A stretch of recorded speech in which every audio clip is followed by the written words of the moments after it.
So, speaking of Jeff Lemire and the Black Hammer universe, well, let's talk about this. It's another spin-off from the Black Hammer universe. So Jeff Lemire has been taking care of its characters, trying to explore them deeply, more deep, into separate titles. It happened with Sherlock Frankenstein, for example, also too.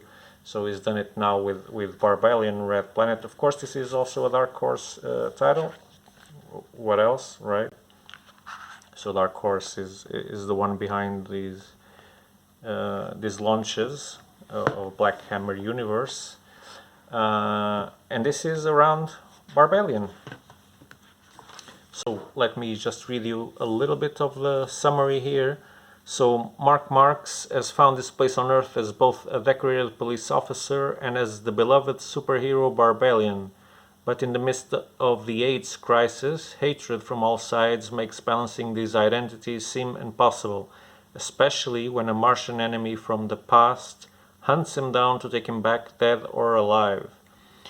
So a groundbreaking new sci-fi action series in the world of the Eisner Award-winning Black Hammer universe about prejudice, honor, and identity. So let's take a look at the art by Tate Brombal.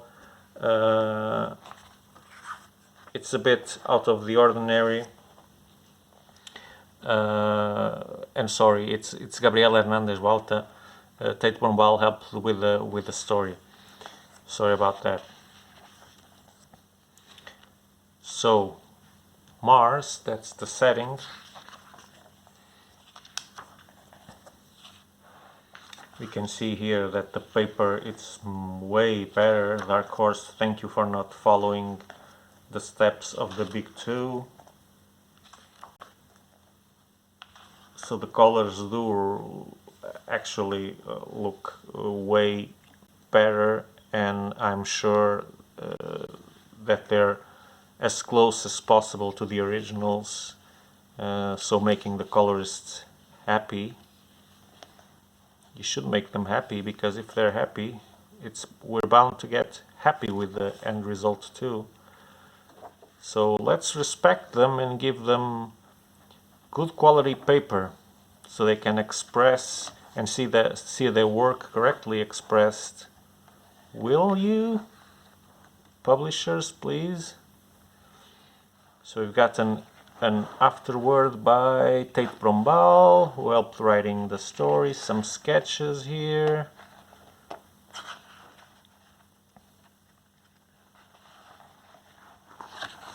I'm not a big fan of the artwork, must confess, but that's a personal taste.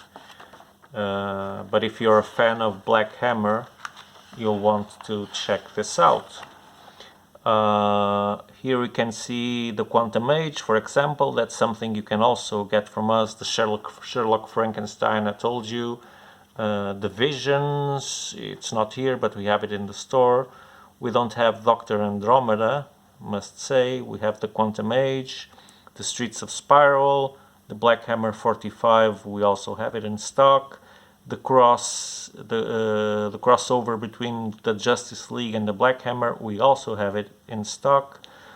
Colonel Weird Cosmagog, well, I think we also have it. Not sure about that one. I think we got it. Yeah, we got almost everything from the Black Hammer universe. Now, for something very different, let's skip to DC, because we've got some titles here. Let me put them in. Well, I'm not sure about the order of these two. Would have to check. So this is The Batman Who Laughs. Yeah, he's been quite in the social media. Not everyone loves this character. It was not a clear success or a clear hit by DC, but we've got big names behind it. We've got Scott Snyder through all of Death Metal's event. Here we got Jock on the art, so it's not the first time these two guys pair up. If you've read Witches, you've got the same team there, Scott Snyder and Jock. And by the way, there's a sequel announced for it. No dates, at least that I know of, but it was announced by Scott and or Jock that they were already working on it, at least conceptually. So let's take a look at the art here. We've got the names, we know who's drawing, we know who's doing the story. So it's a great duo, a very dynamic duo. So we should expect great things from these two guys. And I'll read you the summary in a matter of seconds. Let's just leaf through a little bit more. And then I'll tell you a bit about what this book is about. Part 4 of The Batman Who Laughs. Same creative team, so it's like reading one single issue, one single big issue. It will be very consistent in the experience. So, Batman Who Laughs is a Batman who always wins. He unleashed the dark multiverse in the epic series Dark Knight's Metal, which we're going to see just in a moment. Now, superstar writer Scott Snyder reunites with Jock to set that evil alternate reality's deadliest denizen loose in Gotham City, and the original Dark Knight will never be the same. Half Batman, half Joker, combining everything that makes the Caped Crusader a hero and the Clown Prince a killer, the Batman Who Laughs is the dark multiverse's deadliest criminal mastermind. Now he's come to Gotham to turn Bruce Wayne's home into an incubator for evil. That's the premises. Sorry about that. Cable in the way. Get away. Shoo. Okay, that's better. Yeah, so death metal. Let's take a look at death metal. So these are the titles that we just got. And we've got Dark Knight's Death Metal, The Darkest Night, Dark Knight's Death Metal, Multiverse Who Laughs, and The War of the Multiverses, which is the culmination of the event. Let's start with the Multiverse Who Laughs.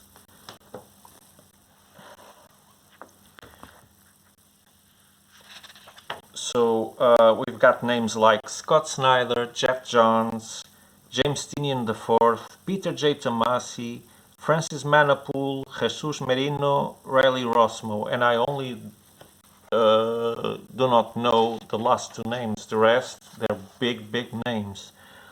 So this includes Robin King 1, Rise of the New God 1, Infinite Hour Extreme 1, The Multiverse Who Laughs 1, Death Metal Secret Origin 1, which came out in 2020.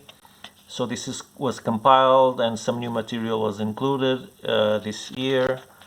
Yeah, so prologue to the story.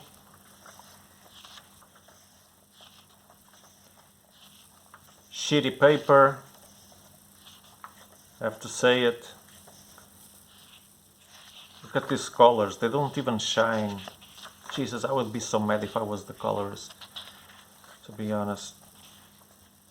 I don't know where these guys have their heads. No. DC, get your shit together, please. You know, it's incredible artists and colorists, and then they give them this paper to express their art. Can't do that. Respect their work, at least respect your readers first, or later, I don't know, and respect the artists. Without respect, the artists will leave you, and you still have some pretty damn good artists and writers in your pocket, you see. Don't mess with them, because if you lose them, you'll be in a tight corner.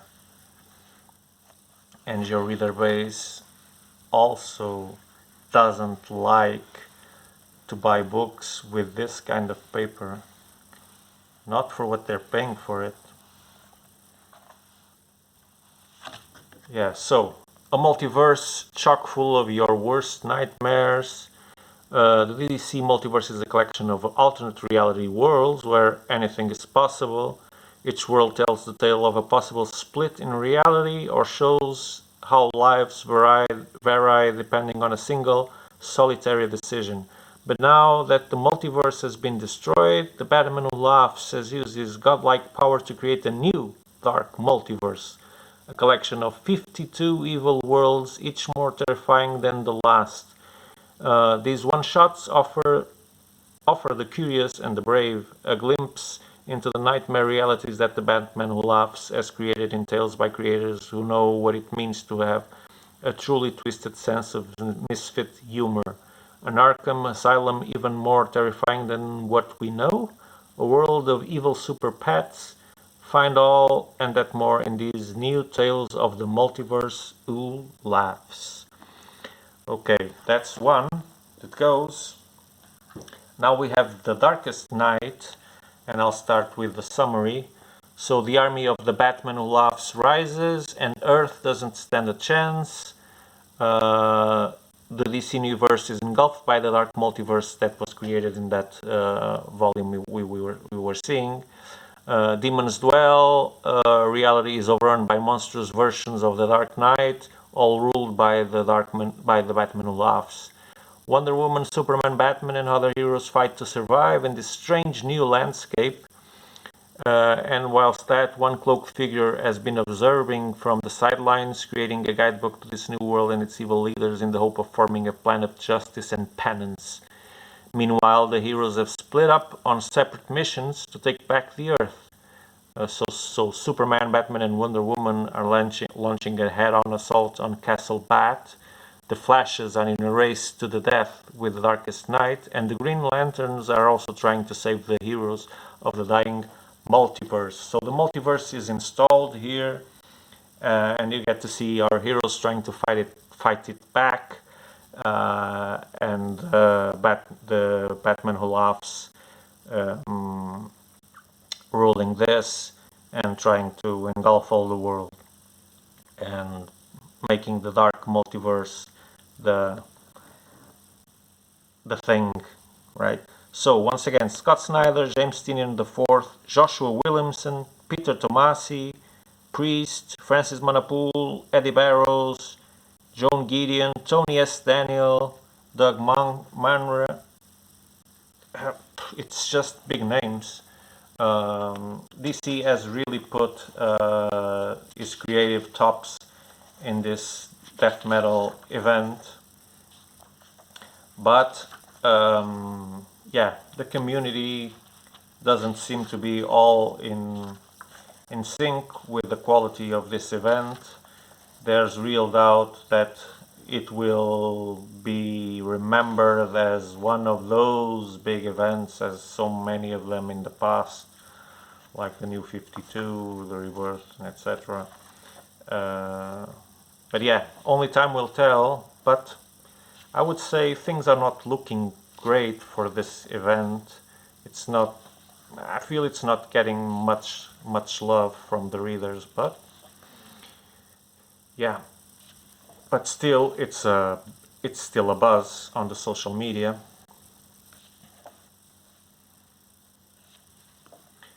We've got the Flashes here, like it said in the summary.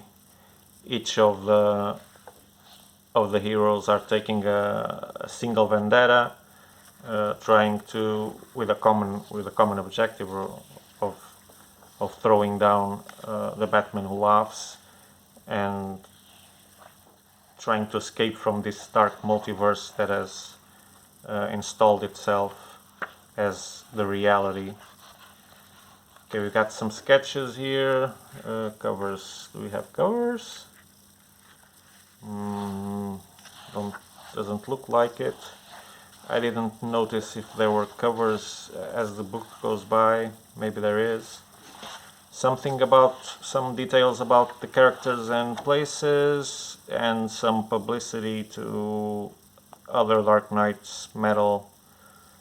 Oh, this is Dark Knight's metal, really, not the death metal. Okay, that's the Darkest Night. Now, for the final one. War of the Multiverses. So, the last stories of the DC Universe. The Batman Who Laughs has made his final move, bringing the most horrifying opposition to the battleground, and now every hero and villain left alive will stand and fight together. The last battle against the Batman Who Laughs is at hand, the final fight for everything in the universe. And while the night is usually darkest just before the dawn, what would be the last thing you'd do if you weren't sure the dawn will ever arrive? Join our heroes in their warning hours as we show their journeys through what could be their final moments. We know it won't be, right? It won't be their final moments. Once again, the cable. Jesus. Stay there. Okay, so let's take a look at the creative team. Once again, Scott Snyder, James Tynion IV, Joshua Williamson. We've got Mark Waid here. That's a new one. Gail Simone, also new. Travis Moore, also new, I think. Oh no, Travis was there. Francis Manapoul, Mirka Andolfo, Alex Maliv, Rafael Albuquerque. I think he's Brazilian, so that's how it sounds. Rafael Albuquerque. If he was Portuguese, it would be Rafael Albuquerque. Yeah, we share the same language, us and the Brazilian, Portuguese, but the Brazilian have a very special sugar on how they use our language. So we understand each other. We understand them better than they understand us. But yeah, it's the same language, but with a very different flavor.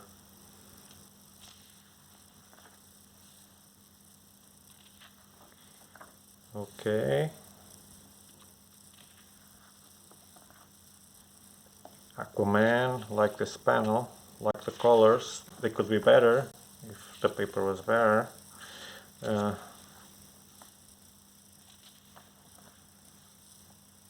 And that's it. This is the final moments, the heroes re-encountering themselves, joining for the last battle, defining what the future of the multiverse will be. So this should be the conclusion, hopefully satisfactory. That's for you to decide. Let's see if we got covers here. Ooh, very tiny, small ones, but these are sketches, not covers. They look like covers. Probably they're sketches of covers. And yeah, and that's it. The last stories of the death metal event. So let's switch to something different, shall we? Go away, pesky cable. Go away, pesky cable, go away. Yeah. He doesn't want to go away. Oh. Something very, very, very different. Welcome to the new world. So this is a graphic novel talking about waking up in Trump's America. So this is written by two winners of the Pulitzer Prize, Jake Halpern and Michael Sloan. So this is bound to be a very insightful, though I think it's fictional, but it could be true because this happened to some people. So on the eve of the US elections in 2016, a Syrian family leave their world behind for a chance at the American dream. But as the first day of their new life dawns, they are greeted by the news of Donald Trump's victory. It's as if they arrived in one country and woke up in another. What does that mean for their past, their future, their home? This is the story of ordinary people navigating a strange land in even stranger times. Yeah, at least that's how we see it here in Europe. The common perception is that America isn't the America we're used to. We don't identify with much of what's going on now in America under the Trump's administration, or what was happening, because now, fortunately, I would say things are starting to change. Thank God. Let's see how what this new government will do. Hope it will reverse many of the bad things that Trump administration pulled off. Yeah, but let's hope that you guys, Americans, can get together and be more united now, because what we feel here is that you are being separated from each other. Yeah, and we want you to be as united as possible, because a better America makes a better world, right? So this book just came out recently, if I'm not saying, well, I think it was in the late 2020s, so it didn't come out yesterday, but it's recent. So as you can imagine, the juice is not in the drawings, though they could have invested more, just because it's a serious matter. The graphic novel doesn't have to look like a webcomic. That's just me saying. If you like webcomics style, then you'll like this, but I don't really appreciate it. I find it too simplistic for my taste. We know the juice is in the story, but it wouldn't kill if they would have invested a little bit more on the looks of it, and even on the lettering. I'm not enjoying this lettering. Very old-fashioned. But I expect this to be a very eye-opener in terms of what was America during this dark period, if I'm allowed to say it. Sorry if you're a Trump, how do you say it, supporter. That's what I meant. But I don't like the ideas of that man. Sorry about that. I think I'm entitled to. Yeah, so this should be, I hope, a very distant analysis of what America went through during that period and what minorities went through during that period. Expect it to be an intelligent look on what happened to this society, and to give us a third-person view of it. There's some people here. I don't know if this is about the characters or if it's Michael Sloan and Jake Halpern. I'm not sure. Maybe it's their families, or they're with the people that they inspired themselves on to make this book. So this is a serious read. If you like politics and social awareness and things like that, then this is for you. If you like action, fighting, and etc., skip this one right away.